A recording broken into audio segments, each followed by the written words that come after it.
welcome back to the anime on the all-time anime list. We are number seven. Number seven. Holy shit, we're almost in the top five. Okay, number seven is Little Busters. Now, I like to say this beforehand.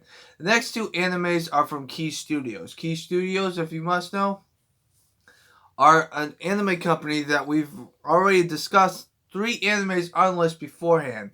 We had Charlotte first, then Angel Beats, and then the last one was Planetariums. I've said before that Planetariums is inconsistent with its time length when it comes to the episodes. What's it called? Angel Beach has a crappy fucking ending, so that's why I don't like that ending because it's so fucking confusing. And then we got Charlotte, and Charlotte's the one that we did the first one, which is all the way back in the the fucking 90s to 80s numbers. And that issue has, like, you get confused at the very end if he could just copy every jutsu, but he loses his insanity. But I digress. We're doing that later. This is Little Busters, okay? Now then, before I get into the main plot of the anime, every character has an arc, and every character goes through shit. Holy shit. I think I'm not going to go into every character, but every character is like they're in school, but they're always a loner. They don't have that many friends or something like that. They just want to fit in, and they're like trouble kids. I think the girl that has the most of it, the worst of it though, is the Russian girl. Holy shit, she has it the worst. You know why I'm saying that is because of the fact that she has the worst fucking thing that happens to her. She goes back to Russia. She does come back to Japan now. She goes to Russia, and she gets kidnapped, and then she gets chained up in a fucking dungeon. Which, like, what the fuck am I watching here? And then her friend from high school fucking save her ass. I'm like, whoa, that's fucking dedication to friendship, man. Jesus Christ, I love the connection with every character, and she's like crying, and it's like really sad. But it has a happy ending, unlike fucking Angel Beats, which is too fucking confusing to me. But anyway, the main reason why I like the Little Busters and why is it number seven is because of the main plot. Now, the main plot of the anime is the fact that in the first section of the anime, which, by the way, there are 48 episodes of this anime, by the way, so it's going to be a long one, is the fact that not the main character, the two main characters are a girl and a boy who are younger than the whole cast, okay? Our leader has orange hair, he's the senior of the group, and he likes to do mischief things. It starts off with the first thing where two guys are fighting, and then the leader says, throw anything at them, and then they'll be their weapon. And it's pretty fucking funny.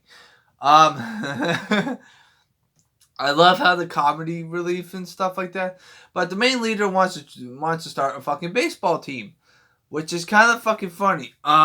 He wants to start a baseball team. And they finally do, so they can go up against the baseball team, which they do, and they win, I think. But anyway, as I was saying, that's the whole plot of the first section. The second section, however, is a little more dark and depressing, and it also goes in the route of the Angel Beats movement anime. Pretty much, they get into a bus crash. Now, the two main characters that I said, a girl and a boy, I forget what their names were, but they are the only ones who survive. But everyone goes into this world, which is kind of fucking funny because the world that they're in, everyone else dies, but they want to make sure that they mature so that way they can move on with their lives because they're the only ones who survived the bus crash. Okay? With that being said, though, because when they wake up, I'll explain that later. So they try to teach these two to be together, and they want them to be a couple, even though some of the characters in the group love the main character, which is the character that's not the guy with the orange hair. He's the successor for the group.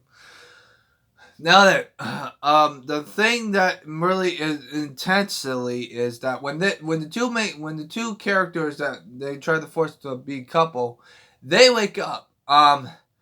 they're not in the bus when the bus crash happens. They're outside because for some odd fucking reason the bus threw them out.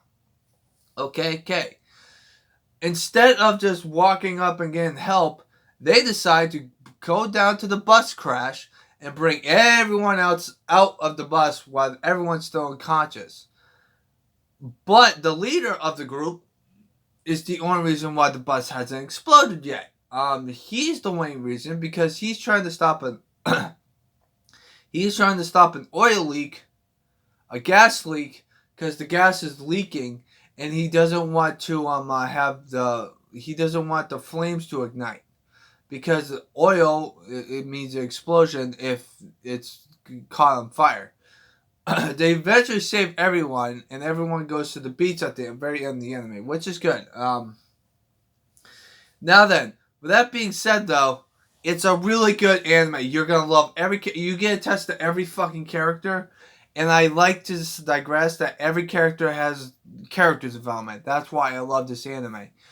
Um, Now then, when it comes to the side characters, they don't really exist, so to speak. But we'll get to that when we get to that. Now then, there are 48 episodes, and this is the main reason why I didn't put it at number 6. Because even though there's a lot of characters in this anime, I do like it a lot. But when it comes to emotional attachments, the next anime on the list, which is also Key Studios, does it better, to my opinion. But that's just me. And we'll get to that anime. But I think this anime is really solid structure wise. You'll get attached to the characters. You get feel for the characters. I just wish that they didn't go to the supernatural world like they did with Angel Beats, but at least it's a happy ending. With that being said, though, the only issue I have with it is the OVA. An OVA is like anime that's after what happens or during what happens. There's 8 episodes of OVA, I believe, or 9, I forget which, but I know that there are. When you watch the OVA, there are 4 episodes dedicated when they're in the dream world, so to speak, and it has nothing to do with the plot. That's where I don't understand. I'll get to that. The next 2 episodes are from before it happens, I believe, and then the last 2 episodes of the OVA are after all it begins. Okay. I'm not gonna go into the main plot, but you guys should watch it anyway. But here's the main problem. The 4 episodes of the OVA are the main reasons why I put it at number 7, not number 6. Because I can make a huge argument, because I love this thing. Made to death.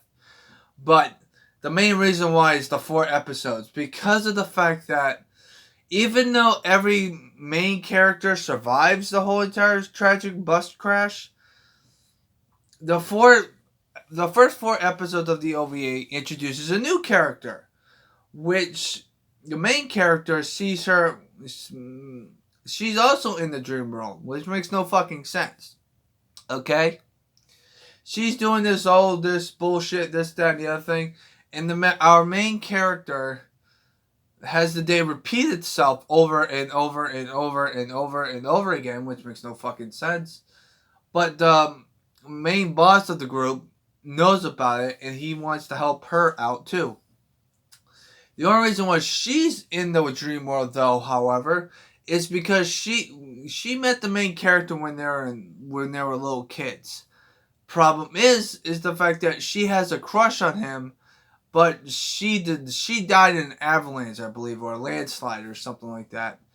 And that's heartbroken because when he left, she died in a landslide or an avalanche. I don't know what, but it was so sad that I didn't get why the hell I wasn't attached to the character, because of the fact that I didn't really care, because she was already established in the OVA, and that's why I don't understand.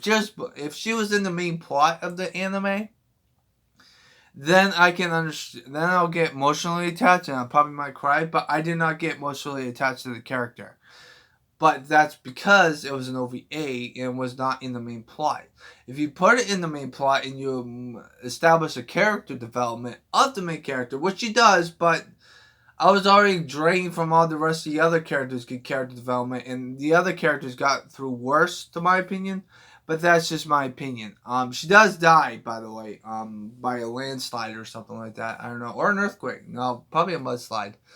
I believe it's a mudslide. I'm not too sure, but you should watch it anyway.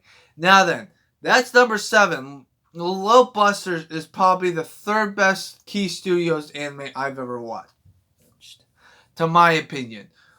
It's really fucking good. I love every character development. This fucking theme song's fucking catchy as fuck. I know I could sing the whole entire theme song in Japanese, which is fucking funny. Well, the first season. The second season theme song is okay. I don't like it that much, but that's beside the point. And every character has their character development because they're all trouble kids. I love how they make all the characters make a baseball team, but when it's the second half of the anime of the first season, every character is going through what's it called? Every character is going through this dream world, so to speak. It's like Angel Beats, except for you don't have fucking superpowers, pretty much. Because in Angel Beats, everyone can materialize fucking weapons, guns, this, that, and the other thing, which I think is fucking funny. But anyway, as I was saying, this anime is really fucking good. I think that you guys deserve to watch this anime. And it has a happy ending, unlike Angel Beats, which fucking pisses me off.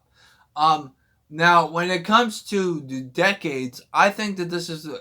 If I had to rank this in the decade, it'll probably be in the top 5 at least. Probably in the top 3, because I love Little Busters. Little Busters was made in the, I think, early to mid 2010s. So the animation is kind of like good, so to speak. But it's crisp, clear, and I love it. Key Studios always does a good job. And I'd like to say that in advance. But to be honest with you, Little Busters is a really good fucking anime, and it deserves to be at number 7. I could not put it next on the next anime on the list, which is also from Key Studios, just because of the fact that the next anime on the list made me cry for one of the main characters. But we'll get to that next time when we do number 6. Number 6, however, is going to be a fucking emotional fucking anime, and I guarantee that a lot of people are going to get confused on what I'm going to say during that anime. But like I said, I hope you guys have a nice positive day. Take fucking care and watch Little fucking Busters. It's a good fucking anime. You should fucking watch it, motherfuckers! You'll get emotionally attached to every character, and it has a happy ending. So yeah. Stay positive. Hope you have a nice positive day. Keep smiling.